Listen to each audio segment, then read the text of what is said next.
Class 10 के light chapter को मैं आगे बढ़ा रहा हूँ। तो इसमें आज मैं आपको उत्तल लेंस द्वारा प्रतिबिंब बनने की प्रक्रिया को समझाऊंगा। तो उत्तल लेंस के सामने वस्तुओं को 6 स्थितियों पर रखा जाता है। तो आज के वीडियो में मैं 3 स्थितियों पर बताऊंगा और कल के वीडियो में फिर 3 स्थितियों पर।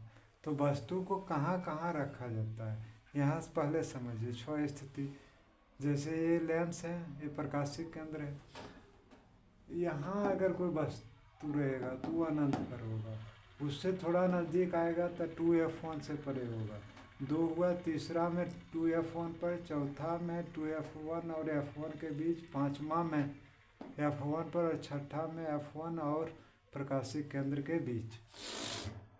तो प्रथम 3 स्थितियों को मैं बता रहा हूँ कि यदि वस्तु अनंत पर स्थित हो तो उत्तल लेंस उसका प्रतिबिंब कहाँ बनाएगा। देखिए, अनंत पर जो भी वस्तु स्थित होता है उससे जो भी प्रकाश किरण मतलब आपतित होती है वो मुख्य अक्ष के समांतर होती है, और जो मुख्य अक्ष के समांतर होती है वो अपवर्तन के बाद f2 से होकर गुजरती है। तो यहाँ किरण जो है वह f2 पर कट रही है, इसलिए वस्तु का प्रतिबिंब f2 पर बनेगा। कैसा होगा? वास्तविक और उल्टा होगा। और चूंकि वस्तु बहुत दूर है इसलिए यह बहुत ही छोटा होगा। दूसरा जो स्थिति है कि वस्तु अब थोड़ा नज़दीक आया, यानी अनंत से नज़दीक आया तो 2f1 से अभी भी दूर है। तो यहाँ से दो जो प्रकाश किरण लगी, एक मुख्य अक्ष के समांतर जो गई वह f2 से होकर गुजरती है, और जो वक्रता केंद्र से होकर जाती है, प्रकाशिक केंद्र से होकर जाती है, वह उसी रास्ते पर चल जाती है। तो ये दोनों किरण f2 और 2f2 के बीच करती है। तो प्रतिबिंब जहाँ पर किरण करती हुई मालूम पड़ती है वहीं प्रतिबिंब बनता है। तो प्रतिबिंब कहाँ बन रहा है? f2 और 2f2 के बीच में। कैसा बन रहा है? वास्तविक और उल्टा। आकार क्या है? तो यह बिंब से छोटा होगा, यानी जितना बड़ा बिंब होगा उससे यह छोटा होगा।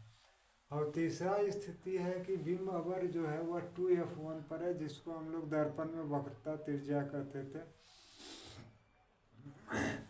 तो वस्तु को 2f1 पर रखते हैं तो उत्तल लेंस इसका प्रतिबिंब कहाँ बनाएगा? यहाँ भी देखिए, 2 किरण निकल रही है, एक मुख्य अक्ष के समांतर जो f2 से होकर जा रही है, और दूसरा है प्रकाशिक केंद्र से होकर के वह सीधे अपने रास्ते पर चल जाती है। तो यह किरण पक्की 2f2 के नीचे कटेगी। तो प्रतिबिंब कहाँ बनेगा? 2f2 पर बनेगा। वास्तविक होगा और उल्टा होगा। लेंस में अगर दूसरे साइड में प्रतिबिंब बन रहा है, तीनों स्थिति में देखिए, तो वास्तविक और उल्टा होगा। अगर उसी साइड में बनेगा तब काल्पनिक और सीधा होगा। तो वस्तु 2f2 पर बन रहा है, कैसा है?